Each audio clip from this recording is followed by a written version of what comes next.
north side of the site. So some of it would be visible from the street. In the original proposal, the wall was proposed in a gray block, which differs from the tan and brown stone that's nearby. And we recommended that the wall material be revised to be more consistent with that masonry. And these are just some of the views from hydraulic as presented in May. This image and the next few slides show a revised design submitted for today's work session. They show a more symmetrical arrangement of materials that relates more closely to the front of the building. And a site wall that's colored more like the nearby masonry with a railing on top.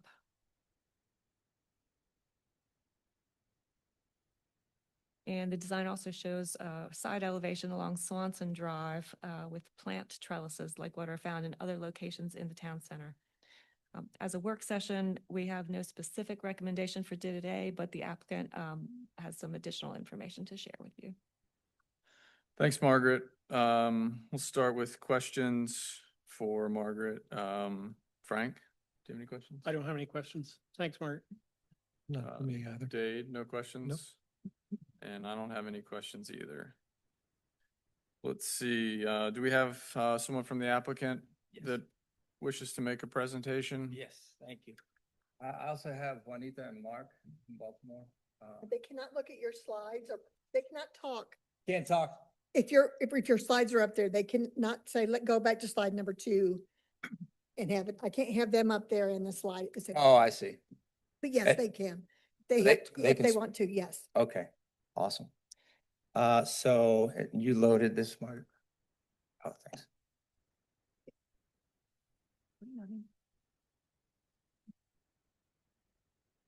So I really appreciate this work session, the opportunity to kind of work through some of the details as we go through it. Couple of major considerations that we're trying to mitigate is the architectural resolution of the front and as a kind of a holistic building facade. I think we fell short on the last iteration, so we're trying to, and we'll go to that as just a straight detail more, but really trying to play off more of the architecture in the front facade. This doesn't seem to have all of it, Margaret. So, and the other major aspect that we looked at was trying to save or mitigate the idea of saving the trees that are on the front elevation. We came to you with a segmented wall, which is going to take much more cutback. In this iteration, we're looking at a hardy rock or ready rock wall, which is more of a gravity wall. And that way we can reduce the impact that we think is going to happen on grade. One of the things that is a little bit, and I'm not sure if you can see the screen, but we, as Frank knows, successfully, and sometimes this was early implementation of 3D point cloud scan. So what we've done here is it's kind of hard to understand and relate to or understand how low this front retaining wall is. So it seems like even in some of our elevations, that the wall is more of a visual factor than it really is. This is a section cutting through the south-facing side of the property, and then we're going to cut that section and just move all the way back. 3D point cloud scan is a really accurate technology that captures hundreds and thousands of points and accurately depicts what's there. So trying to keep the landscape, the trees that are there, trying to give them the best opportunity for growth. And then also I'd like you to see the toe of what you're seeing there is the existing drop of the elevation relative to the retaining wall. So what looks like it could be an impact, the sidewalk and the top of the wall are basically at the same elevation. So I'm just going to run this animation and it'll loop back. I'm going to try to run the animation. So as you can see, the top of wall and the sidewalk are really pretty close to each other. And as the elevation changes, it gets closer to the IMAX theater. the elevation naturally rises. So we'd like to, you know, as you can see in the section, we'd also like to fill in that, make a swale in front of that retaining wall to keep the impact down. I'll run that one more time. If anybody has any questions about this, we're basically cutting a section from the beginning of the building, working all the way back.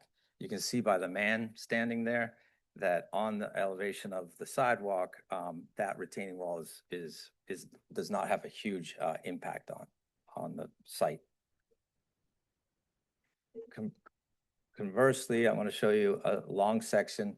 This is from the front of the building working its way back. So we're heading up through the entrance to the site. We'd like to think about trying to drop those retaining walls a little bit more relative to the sidewalk elevation and plant it. The owner really wants to, well, we're trying to again figure out a way to reduce the amount of impact on the site so we can keep those trees. I'm not sure if anybody from the Baltimore office can speak, but if they want to.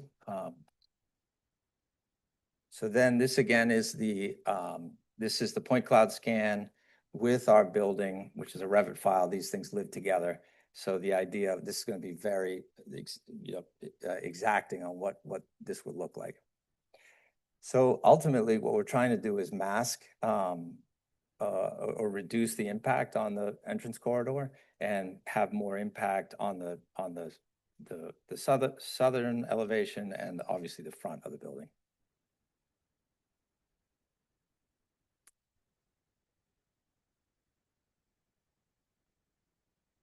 This is also showing revisions, the planting, the vertical planting wall, EFA systems, a reduction and a kind of a simplification of the facade facing the corridor. Miss Lee would like to speak, but I'm going to have to take your presentation down. She got her hand raised. Oh, sure. Is that okay? Hold on 1 second.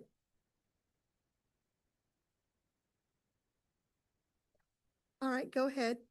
Please unmute yourself. Okay, thank you. Thank you for allowing me to speak. This is Juanita Lee speaking from the Baltimore office.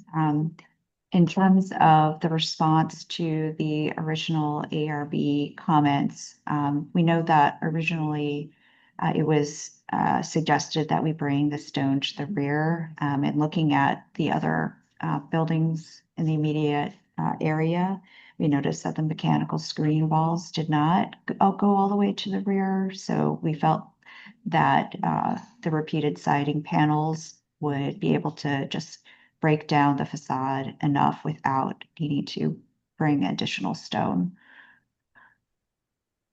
And also the extents of the green screen we felt were in keeping with the rhythm of the existing glazing on the sides as well. So with those additions to the facade, we're hoping that it addresses all the comments from the ARB. Thank you, Juanita. If you want to speak again, just raise your hand. Thank you. Okay. Now back to you again. Oh, okay, great. So here's some bird's eye images of the building in context. There was some question about the pine, the trees that are in between Regal and our building. Suggest the building itself is going to screen a lot of Regal. We did scan the trees. We've located them. We think we have a good plan, Margaret, to trim them back and to save them. Some of those images. These are up close. This is what it would feel like from the pedestrian. And again, the mitigation of that wall has a lot to do with elevation and where the user is. So this is on the street or on the sidewalk. We think with some planting and maybe that berming up a little bit more, this is really not going to be much of a visual impact. We are proposing, we know it's a different set of approvals, but that we might, and the tree that you're seeing, this tree exists but will be removed. because it's too close to the building location, but it's part of the stone. So we would replant this, in front of that elevation. This is the approach heading towards 29. And as Juanita said, we talked a little bit about the idea of keeping that or pulling that mass forward, but we just didn't think it added much, and it just added cost.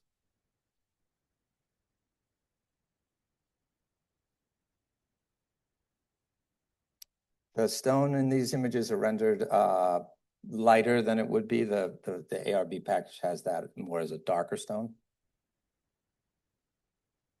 But what I'm trying to show here is just context, how the building fits in, trying to keep as much of the, protect as much of the landscape as possible. Here you can see that those planting walls. That's it. Just to clarify, you said the lighter stone color here is not what you're proposing? Yeah, in the ARB package itself, it's darker.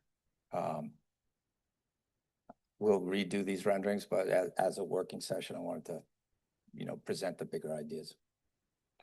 Juanita emailed me a different file. It may be the one that you were looking for. Do you want me Okay, to show that?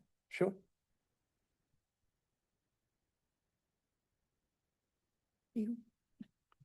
Sorry about that.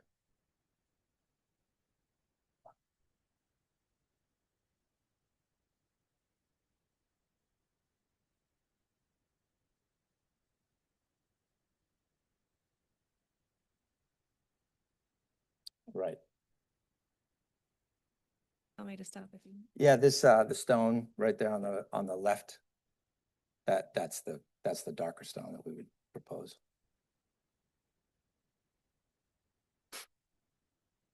So it's essentially the same, except that it's just a darker stone in the renderings that we did today.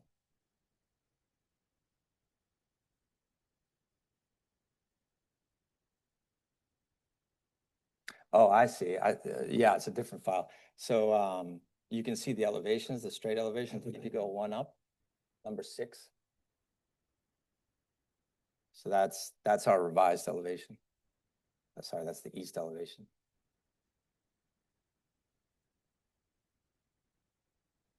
You might want to click through all 4 of those top elevations that, let's say 3, 4, 5. and This 6. is what I was just clicking through. We can do it again. That one's heading towards re.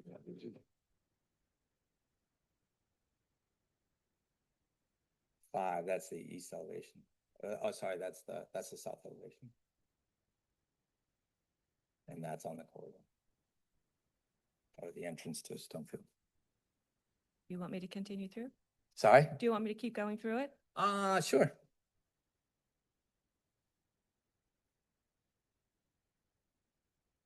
This is our revised package.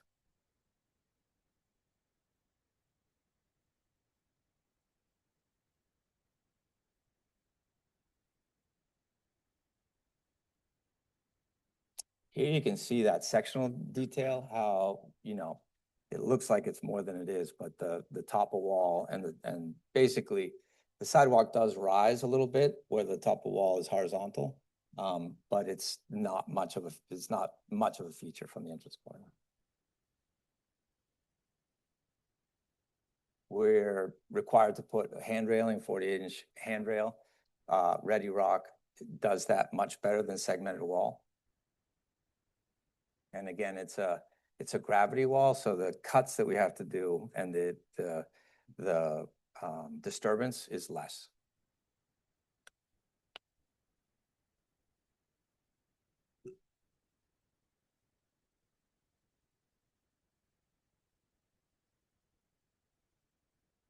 Thank you. Have we seen all the slides? Yes. Okay.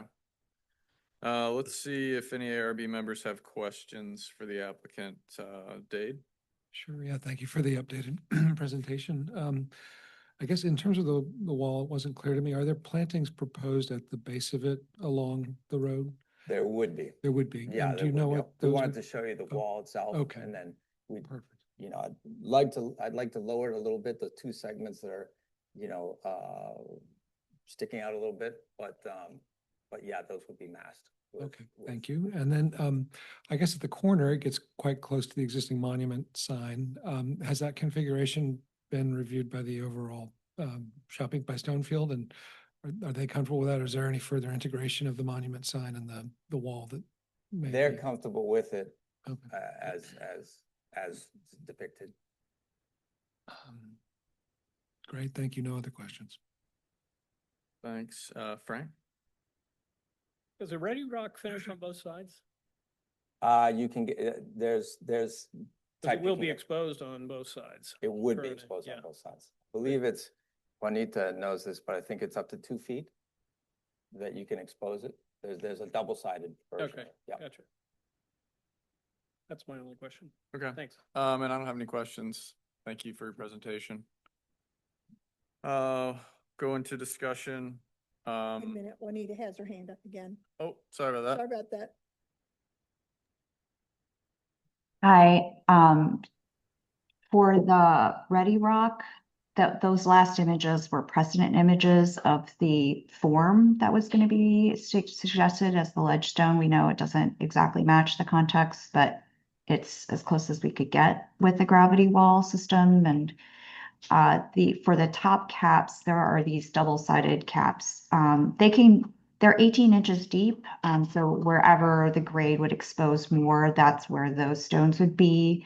Essentially, the civil engineer would need to do a full layout of where those double-sided blocks would be used. But yes, they would have double-sided blocks. And that's it. Thank you. Thank you.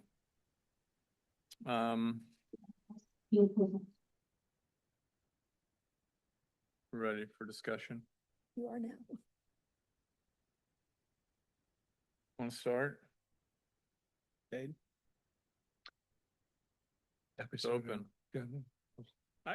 I think they've done a good job responding to our comments from the last meeting.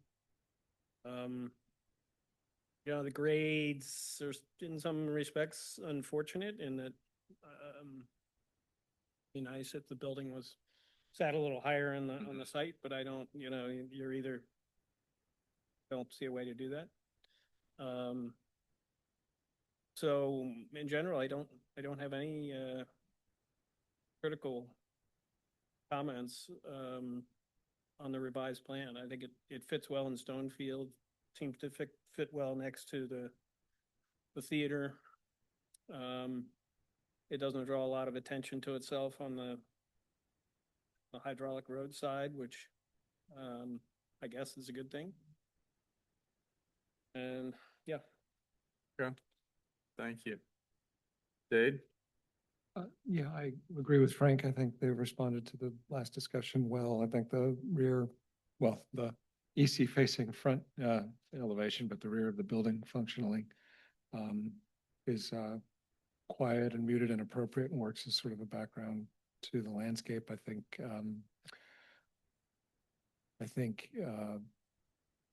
appreciate, I guess, the keeping the grade sloping, the wall low and exposed is going to allow the existing more mature trees to remain. And I think because of that benefit, that makes sense to me. I think if those trees weren't there and they were starting with a new landscape, it'd be nice if the grade were more consistent between the EC and the retaining wall without the dip. But I think it makes sense to preserve the landscape that's established. I do think that the plantings along the wall and rail will have a large impact, hopefully positive in terms of layering and mitigating the appearance of the wall and the rail on the EC. Would be interested ultimately to see what plantings are proposed and what their heights are expected to be to understand that. But yeah, all in all, happy to see the further development. Okay. Thanks, Dade. I agree. I mean, I think the strategies here are, we can see they've been utilized in front of the theater and the multifamily building. So there's, you know, you can go out and see it in place. The green screens, the kind of how they break up the facade, and so I'm comfortable with all that. And I think the wall might not be visible at all, especially if you're looking at it straight on like this. You'll see the corner where the entrance or the monument sign is, but I don't know how much of an impact that retaining wall will have because of the cut. So this is a work session, so if there are any other questions the applicant has, we're happy to answer that. But from what I'm hearing and seeing, it seems like we're on the right track, and the strategies here are fitting with Stonefield and are appropriate for this entrance corridor. So, and then we have no motion, right, Margaret? Correct. Okay. So any other questions from the applicant? Okay, great. Any other questions from the board? Nope. Nope. Thank you. Good.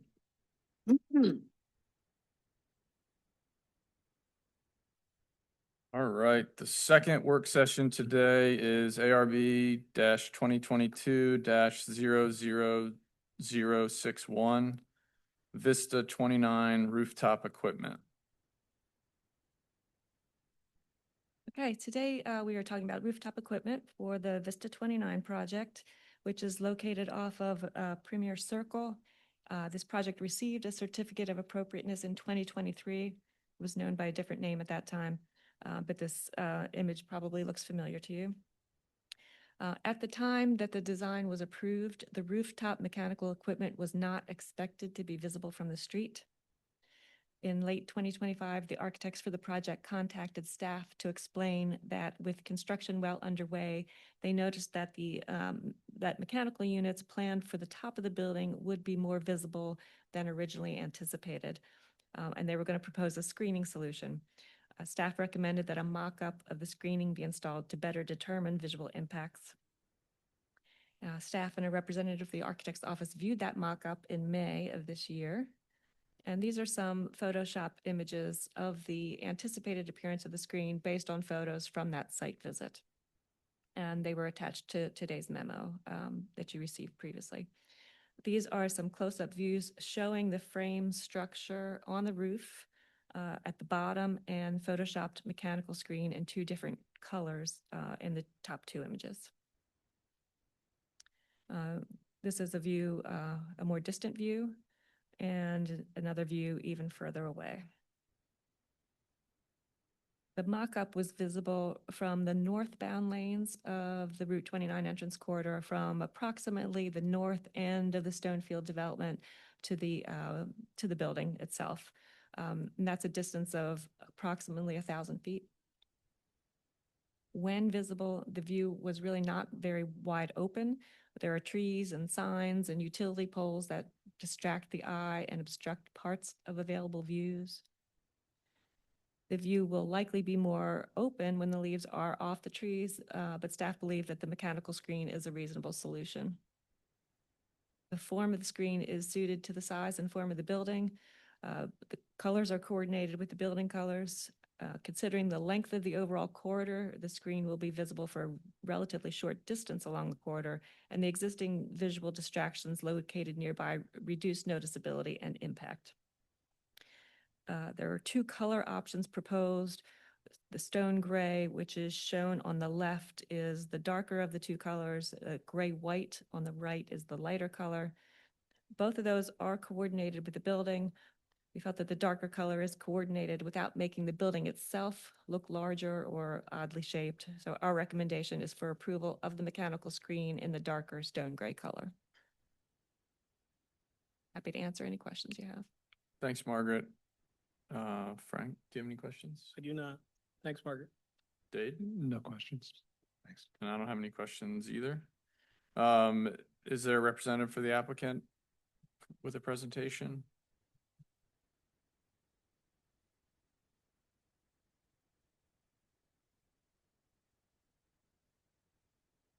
Hello, I'm Kurt Kiesacker, BRW Architects, here to represent the mechanical screen at Vista 29. Happy to answer questions. I didn't have anything to add. Margaret summarized the story of how we got here today. And I think that we've evolved our thinking a little bit from when we turned in the color choices with the two color choices. We've got now a third color that's kind of between the two. Kind of choosing a little bit less dark, but we don't want to match the bricks, so we're trying to be a little darker than the bricks, but not as dark, to kind of make a shadow kind of on top of the building. So I've got a color of that here, a little swatch. It's pebble gray is the name of it. If you can just imagine a color between those two is where we were leaning. Okay, great. Thanks. Dave, do you have any questions for the applicant? I don't believe so. Thank you. Frank? Nope, I don't have any either. Thanks. I don't have any questions either. Seems pretty straightforward. Do we want to go into discussion? Talk about the color? Well, I guess the applicant did say that they have you have the third sample with you. I do. Yeah, okay. Walk it up.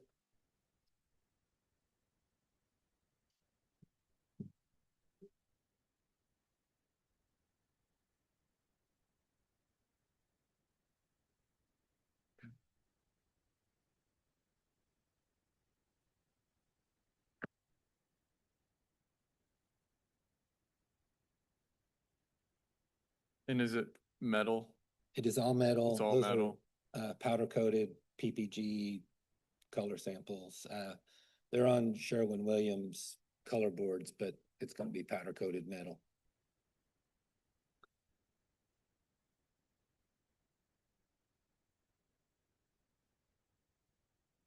All right,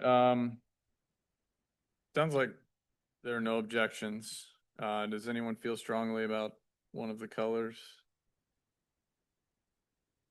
I don't, I tend to like, the one in the middle as well. You know, when it's on the roof, you're looking at it in contrast to the sky. Yeah. Yeah. So I feel like too dark is not great. Too light, not great. So, yeah, something in the middle. You summarized our thinking exactly. I like Goldilocks as well, so it's. Yes, I agree. I think the middle selected color works. And I think staff makes a great point about when leaves are off. But given this is still pretty far off the corridor, you know, I don't know how it's going to have a huge impact, but I appreciate you bringing this to us, and especially during construction. Is it almost done?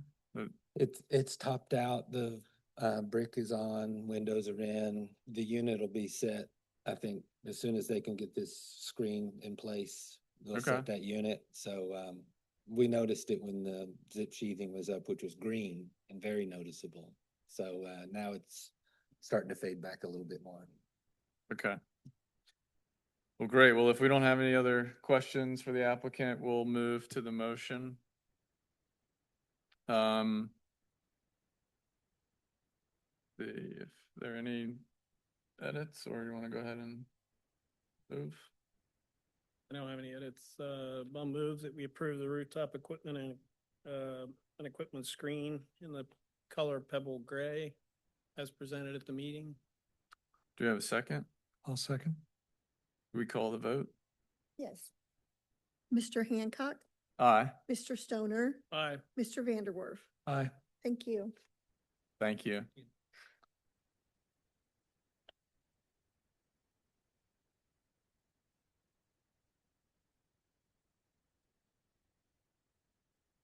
Okay, the third work session is on the solar guidelines.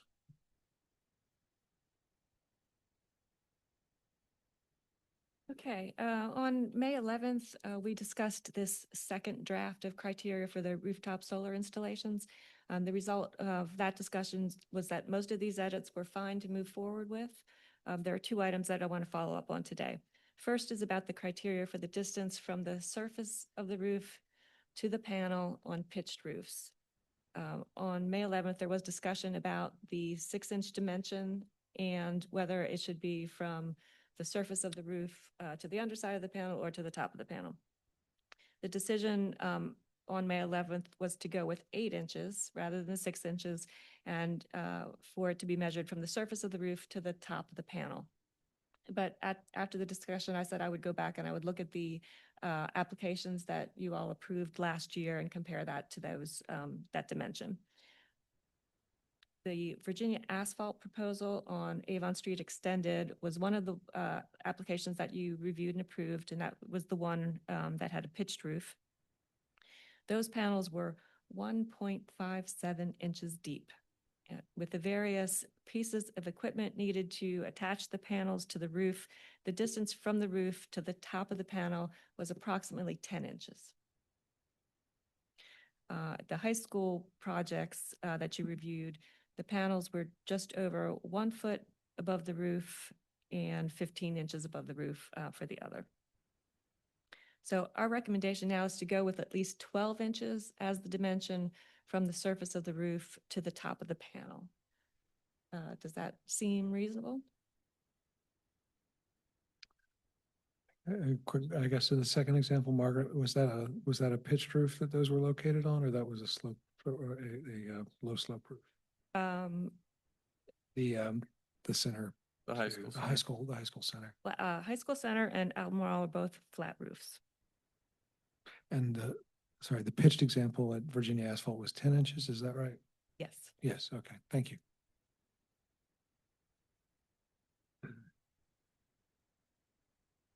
Thank you for doing the research. I guess initially, if we think 10 inches is feasible on a pitched roof, you know, the less projection would be preferable for me. Certainly if on the low slope roofs where those are not visible either because they're too elevated from the corridor or surrounded by, well, parapets don't matter, right? I mean, we don't even look at them if they're obscured. Yeah, that's what I was wondering if, does this apply if the parapet wall conceals the panels? If a parapet completely conceals the panels, it wouldn't come to you for It review doesn't because come, it's yeah, not right, yeah. visible. There's nothing to review.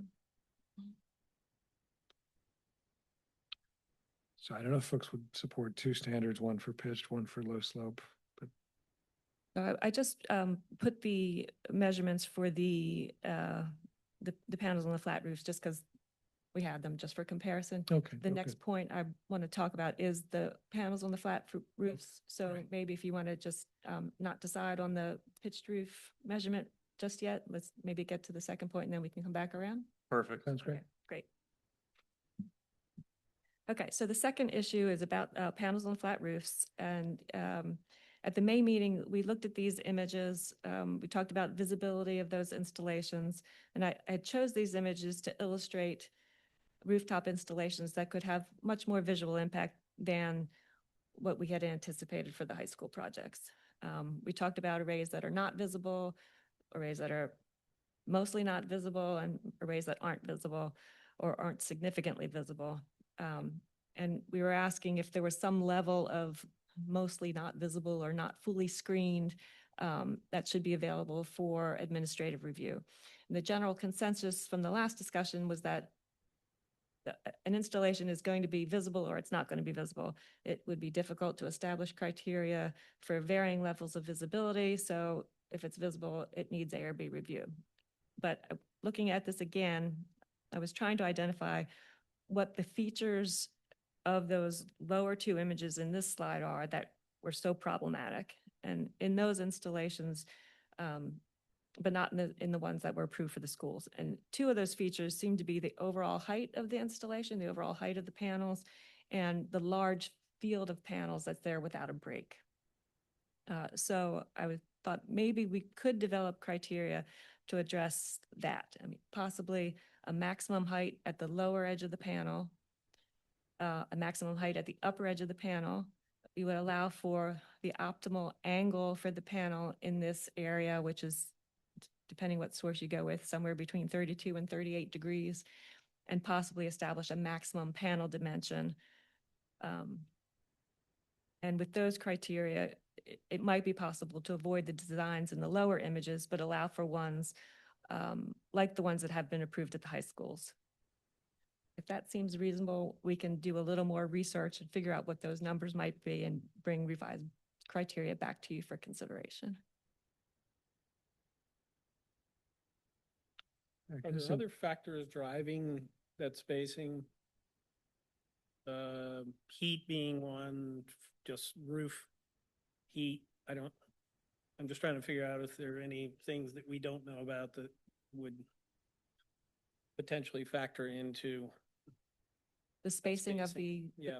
the spacing of the panels is like the rows of them as in this image? Is that what you're? Well, or even, yeah, even on a sloping roof, is there a minimum distance that would be required by the solar panel manufacturer? From one panel to the next? No, from the panel to the roof? Oh. That was never mentioned in any of the conversations that I had with the applicants, but it doesn't mean it's not the case. I don't know.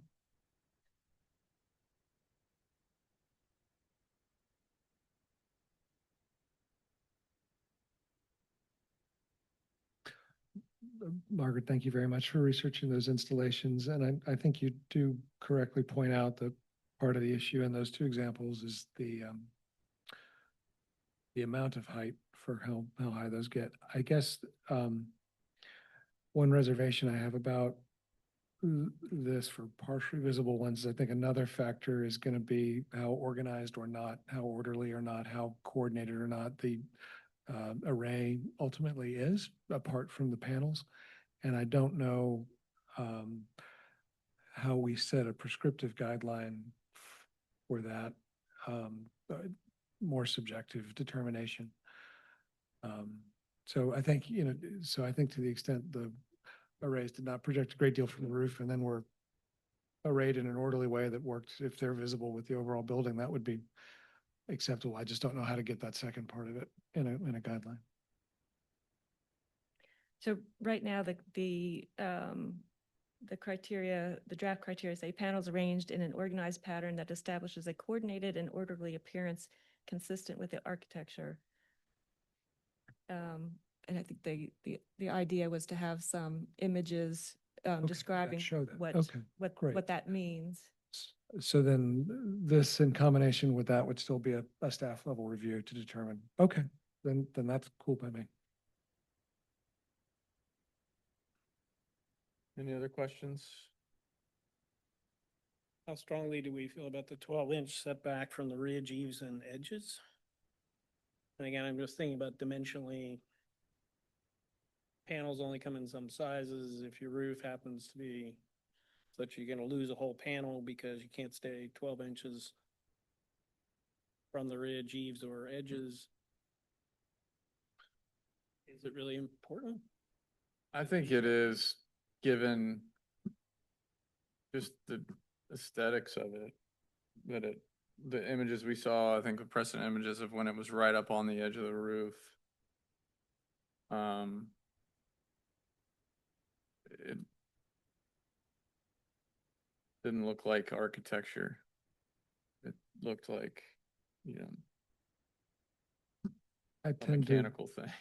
yeah, I But- tend to agree. It gives a frame or a Yeah. margin that sort of keeps the hierarchy of the roof plane there. I guess the second thought that occurs to me looking at today is I wonder whether it would be worth saying that they need to be set back.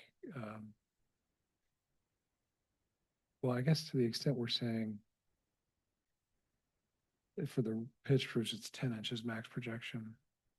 And that would be whether there's some proportion that they need to be set back from the edge based on how far they project. To the extent you could relax it as the tighter it is to the roof, the closer it can be to the edge. Mhm. I don't know whether folks want that. Well, if, I mean, a foot, Yeah. I mean, you're gonna get some of that disorganized look, even if you've got a 12-inch minimum, if it's 12 inches on one side and 2 feet on the other side, or, That's the point. Maybe we should clarify that we'd like to see. like you'd want it centered, Mhm. yeah. I guess that goes to That orderly. seems more important than Yeah. minimum. I think, I mean, that's number one, right?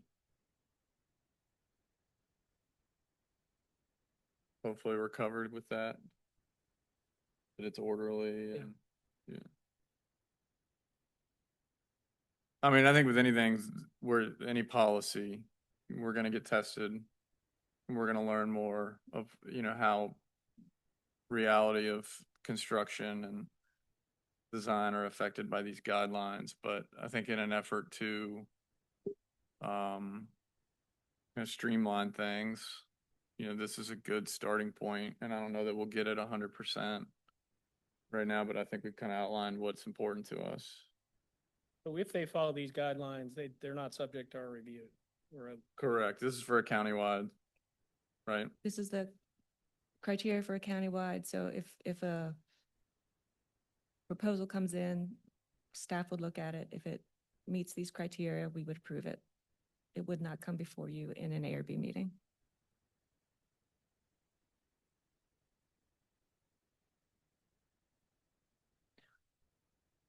I don't have any additional edits to this. I don't have any either.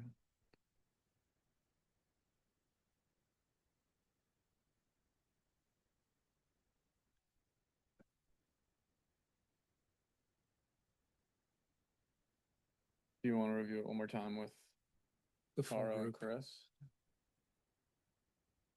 Go either way. Okay. I don't. And my only concern is the 12-inch minimum, maybe. Mr. Stoner, can you speak into your? Sorry, yeah. Yeah. Whether we wait or whether we vote now, I don't, not sure I have a strong opinion. And I'm generally supportive of the language that's here, with the only possible exception being the 12-inch minimum.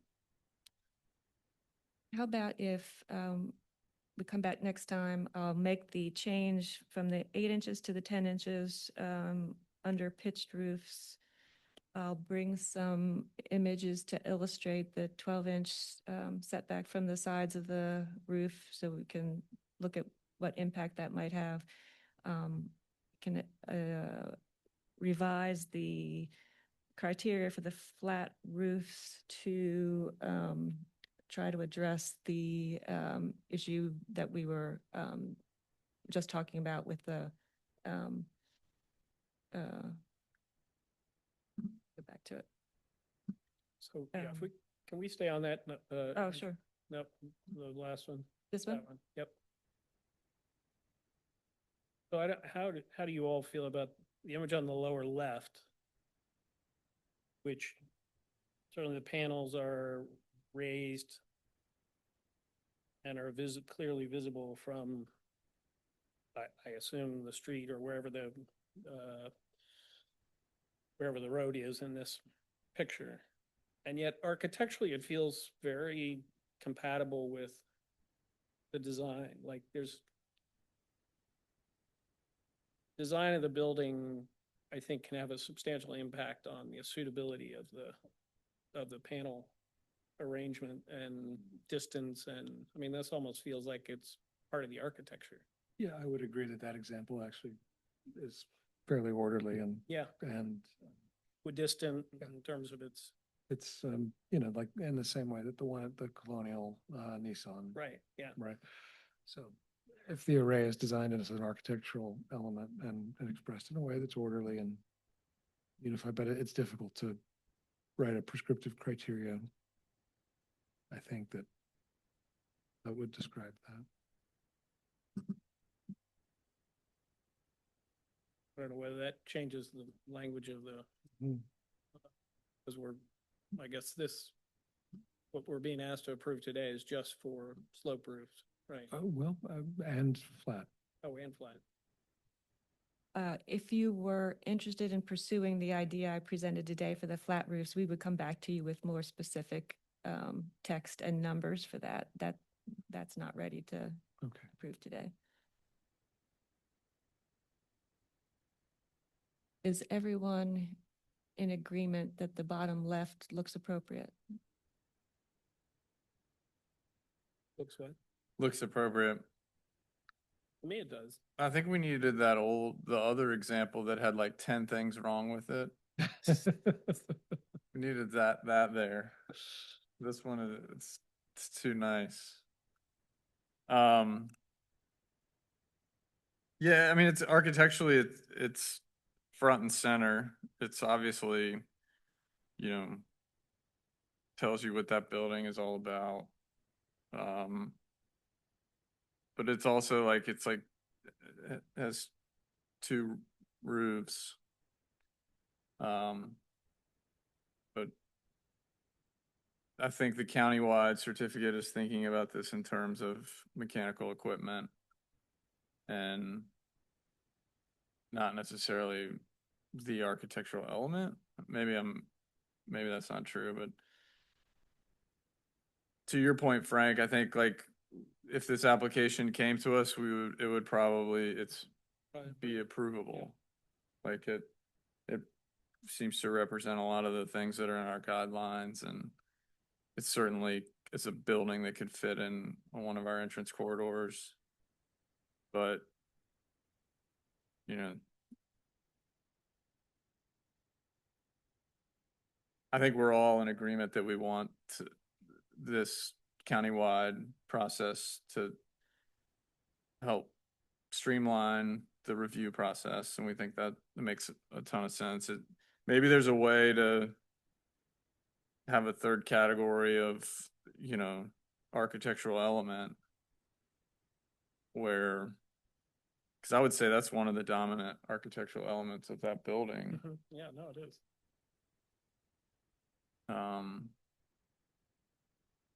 Whereas a lot of what we're looking at are like retrofits or treated the same way as a rooftop, you know, mechanical unit. But this is like, you know, speaking to a environmental ethic that, Sure. I think we could go back and think about that a little bit more, that third category, that sort of its own element that, but it's not detracting from the building itself. We can think about that and see if we can come up with some language for that. Come up with some numbers for the installations that are like the high schools that were approved, and then maybe that's 3 categories, and we'll try to bring some additional images next time to show the range of those. Okay. Does that sound reasonable to everyone? Good? yeah, I think that sounds good. Okay. I think it'd be good to have Toro at least. I know Chris might miss a few meetings, but for a countywide, it'd be good to have as many board members present. Great. Yeah. So, Good. Thank you. thank you, Margaret. Let's see, old business, other items. Do any board members or staff have any other items? No. No, no. I don't either. We would like to see if we're going to have a quorum for the July 6th meeting. That's the Monday after the July 4 holiday. I will not be here.